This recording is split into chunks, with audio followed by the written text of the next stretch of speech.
सुप्रभात छात्रों, हम कितने प्रश्न करो इस खंडकाव्य के बारे में चर्चा कर रहे थे। तो सीता यानी उस यज्ञ भूमि में पहुंच गई है। उनके मन में अनेक प्रश्न निर्माण हो जाते हैं। वो कहती है कि मुझे यहाँ आना नहीं चाहिए था, लेकिन कई प्रश्नों के उत्तर तो लेना है। यानी पितातुल्य वाल्मीकि ऋषि के लिए उन्होंने वचन दिया था कि मैं सीता को लेकर आऊंगा। इसे कारण वह वहीं पे आ जाती है, क्योंकि जाते समय वाल्मीकि ने कहा था, मैं तो वचन दे चुका हूँ कि सीता को वहां नैमिषारण्य में लेकर आ जाऊंगा, लेकिन आप चाहती है नहीं आना, तो यह आपकी इच्छा है। ऐसे कहकर वो वहीं से निकल जाते हैं। और इसी कारण वो कहती है कि पितातुल्य ऋषि वाल्मीकि का अपमान तो हमें नहीं करना है, हमें वहीं पे जाना चाहिए। इसीलिए वह तैयार हो जाती है। वहां जाकर वहां का वह दृश्य देखती है, तो वही सभी यानी लोग आए हुए थे, तो उनको वह देखती रहती है सिर्फ, लेकिन वो परिचय या उसके साथ हमारा कोई संबंध है ऐसे दिखाती नहीं है। तो वो कहती है, कुछ प्रश्न मेरे मानस में भी रह रह कर उठते थे, उत्तर की अनुपस्थिति में दाबे न काहे दबते थे। तो वो कहती है कि यानी मेरे मानस में, मेरे मन में अनेक प्रश्न आ रहे थे, वो रह रह कर उठते थे, उत्तर की अनुपस्थिति में दाबे न कहीं दबते थे। यानी वो उत्तर चाहते थे, लेकिन दाबने से दब नहीं रहे थे। उसका उत्तर चाहते थे, लेकिन हम उसके उत्तर नहीं दे रहे थे। ये तुमसे थे संबोधित, ये प्रश्न जो है वो कहती है प्रभु रामचंद्र से आपसे संबंधित ये प्रश्न थे। तुम ही इनके कारण थे, इन प्रश्नों के कारण तुम ही थे। और उन प्रश्नों के उत्तर तो यानी कदाचित वह जिंदगी भर भी नहीं मिल पाएंगे। आगे वो कहती है, कैसी पाती मैं उत्तर सर्वत्र घिरे चारण थे। यानी मैं अकेली ये प्रश्न कैसे उपस्थित कर सकती हूँ, क्योंकि अपने आसपास हमेशा ये चारण यानी आपकी स्तुति करने वाले लोग आपके पास है, लेकिन आपकी बुराइयां प्रश्न निकालना है उत्तर उसके पाना, तो ये बुराइयां मैं कैसे निकल पाती, क्योंकि स्तुतिगान करने वाले लोग हमेशा आपके पास है। मैं अकेली आपकी बुराइयां कैसे कर सकती हूँ। वह दीर्घ अनिश्चित समय तुम्हें जो उजला छोड़ गया था, मैं ही ऐसा दर्पण थी जिसको वह तोड़ गया था। तो वो कहती है, वह दीर्घ अनिश्चित समय था मेरे लिए, तुम क्यों उजला छोड़ गया था। यानी तुम्हारा ही जीवन उज्जवल हो गया, और मैं ही ऐसा दर्पण थी कि यानी जिसको वो तोड़ गया। यानी मेरा जो दर्पण था वह टूट गया, लेकिन आपका दर्पण जो है यानी आपकी प्रतिमा जो है वह हमेशा के लिए यानी पवित्र है। मैं ही एक ऐसी हूँ कि यानी मैं अपवित्र बन गई हूँ। क्या तुमने पुत्रों के प्रति अपना कर्तव्य निभाया, या सिर्फ प्रजा पालन में या निज का ध्यान लगाया। यानी तुम्हें जो यानी अपने जो कुल का जो सब कुछ तुम यानी गौरव बढ़ा रहे हैं, तो क्या यह कुल का कर्तव्य नहीं है कि अपने पुत्रों का संरक्षण करना, उसका पालन पोषण करना। क्या आपने कौन सा कर्तव्य निभाया है कि यानी यह तुम्हारे पुत्र है कहने लायक है। यानी सिर्फ तुमने प्रजा का ध्यान लगाया, अपने कुल का गौरव बढ़ाया, लेकिन अपने यह पुत्र जो है आपके कुल के ही गौरव है, उनके प्रति आपने क्या कर्तव्य निभाया। या सिर्फ प्रजा पालन में या निज का ध्यान लगाया, यानी सिर्फ प्रजा पालन किया या आपका स्वयं का ध्यान रखा। क्या मर्यादा पुरुषोत्तम पति पिता नहीं होते, करते हैं हित जनपद का, अपने प्रियजन होते हैं। यानी वो कहती है, क्या मर्यादा पुरुषोत्तम जो है वो पिता पति नहीं हो सकते हैं, करते ही हित जनपद का, यानी जनपद का जनता का हित करते हैं। ठीक है, लेकिन अपने प्रियजन होते हैं, अपने प्रियजन यानी उनके पुत्र, उनकी पत्नी, उनको को खोना यह क्या पर्याय है, यह तो सही नहीं है, ऐसा वो कह देती है। यदि वह यह है धर्म बृहत्तर अपने कुटुंब से ऊपर, तो पालन करो इसी का, जाती हुई मैं अब रघुवर। तो वो कहती है कि यह मर्यादा पुरुषोत्तम की परंपरा में यह कैसा है कि अपने प्रियजन को खोना और बाकी लोगों की सेवा करना, समाज की सेवा करना, अपने स्वयं के बारे में सोचना, यह कैसे है। तो वो कहती है कि यदि यही है धर्म बृहत्तर, यदि आपका यही धर्म है तो ठीक है, अपने कुटुंब से ऊपर, यानी अपना जो कुटुंब, अपने बच्चे पत्नी जो है उससे ऊपर अगर तुम्हारा राज धर्म है, जनता हित या अपने स्वयं का ध्यान रखना, यही आपका उद्देश्य है, तो पालन करो इसी का, तुम उसी का पालन कर दो। यानी जनता का ध्यान रखो, आपका ध्यान रखो, अब मुझे उससे शिकायत नहीं है, जाती हूँ मैं अब रघुवर। तो कहती है ठीक है, पहले मैं आपके जिंदगी में थी नहीं, तुम्हारी जनता, तुम्हारा परिवार, ये सब कुछ आपके जिंदगी का हिस्सा था, लेकिन कई साल बाद यानी मैं आपके जीवन में आ गई, लेकिन वो आपके जीवन का हिस्सा नहीं बन चुके। इसी कारण अब मुझे आपसे कोई शिकायत नहीं है, अब मैं चली जाती हूँ रघुवर। वह कहती है माँ के गृह में कम से कम यह आश्वासन तो होगा, सम्मानित रह पाऊंगी, संशय का वो दंश न होगा।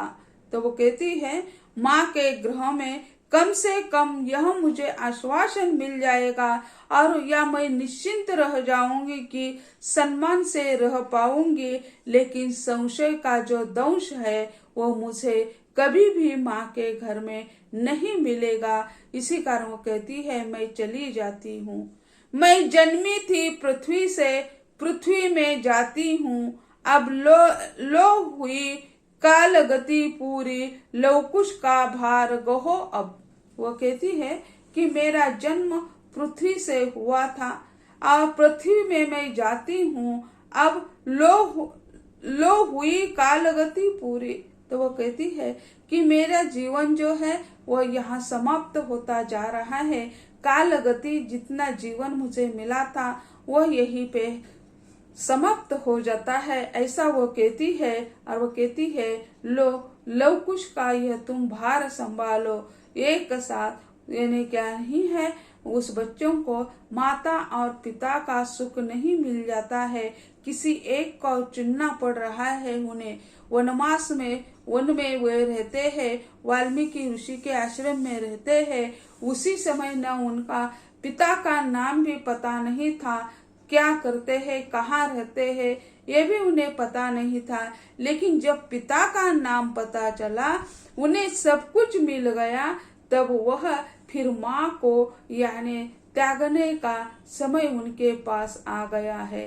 तो यानी एक का प्यार। तो उसी समय सीता कहती है कि आपको उनका सहारा बनना चाहिए, आपको पिता का ध्यान रखना चाहिए, पिता की सेवा करनी चाहिए। वो उपदेश देती है अपने बच्चों को कि यानी इतने जिंदगी में यानी 11 साल आपको पिता की छाया तक नहीं मिली, उनका नाम तक पता नहीं चला, लेकिन आज मिले हैं तो उनकी सेवा करो, उनके साथ खुशी से रहो। ऐसा कहकर वह अपने बच्चों के हाथ उनके पिता के हाथ में थाम लेती है।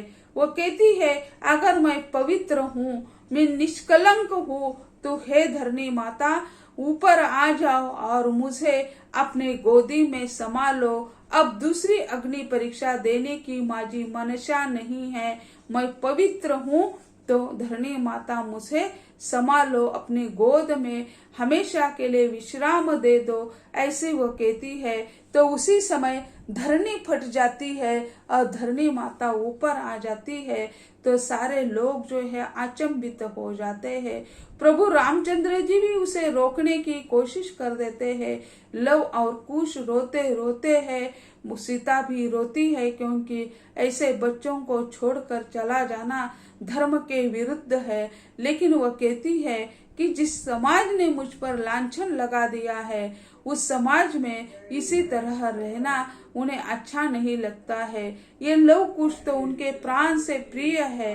वो कहते हैं जब उन्हें पता चला कि प्रभु रामचंद्र जी उनके पिता है, तो वो कहते हैं कैसे पिता है, तुम्हें घर से निकाल दिया, वन में भेज दिया और वे महलों में रहते हैं, हम यह अन्याय बर्दाश्त नहीं करेंगे। तब सीता कहती है नहीं, तुम ये नहीं कर सकते, ये अधिकार आपको नहीं है।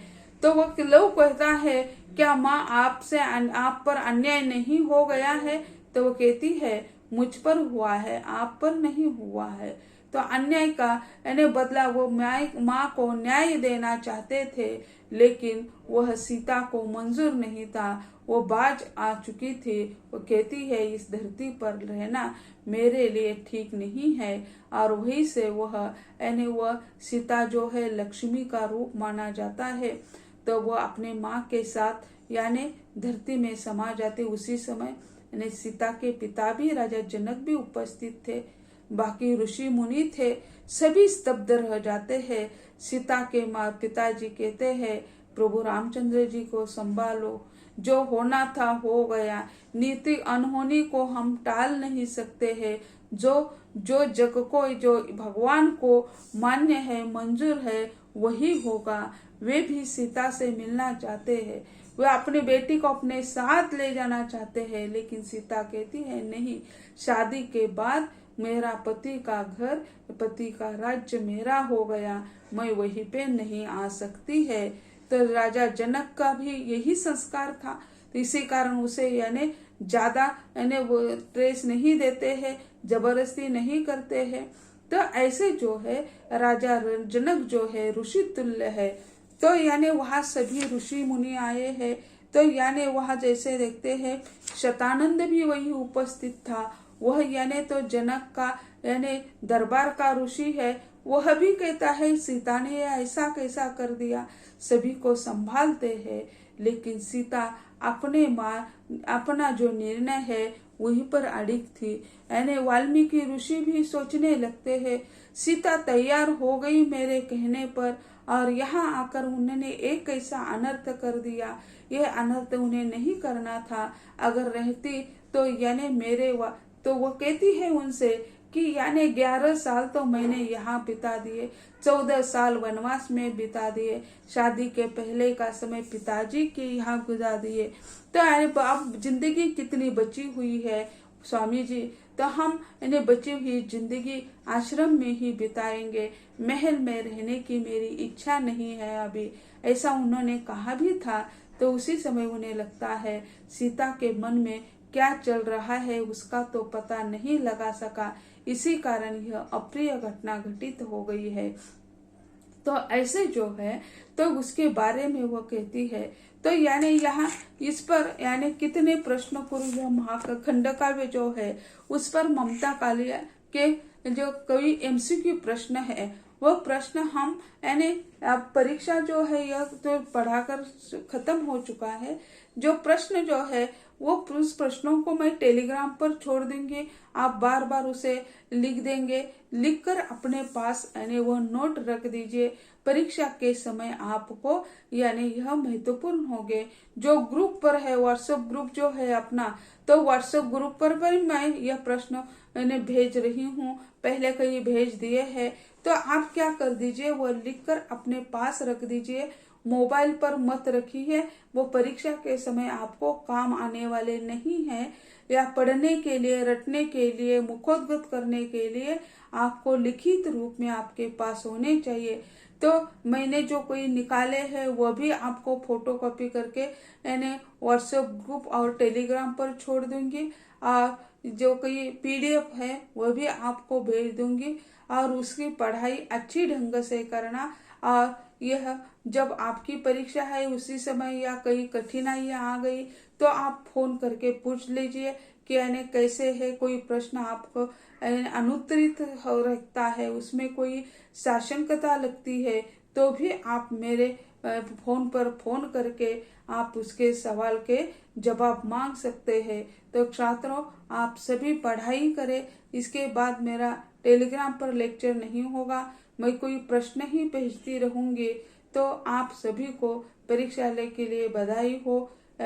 परीक्षा अच्छी ढंग से दे दे, यही चाहे। जो कोई विश्वविद्यालय से आपको सूचना प्राप्त होगी उस सूचनाओं का पालन जरूर करें। आज हम यही कहते हैं। धन्यवाद।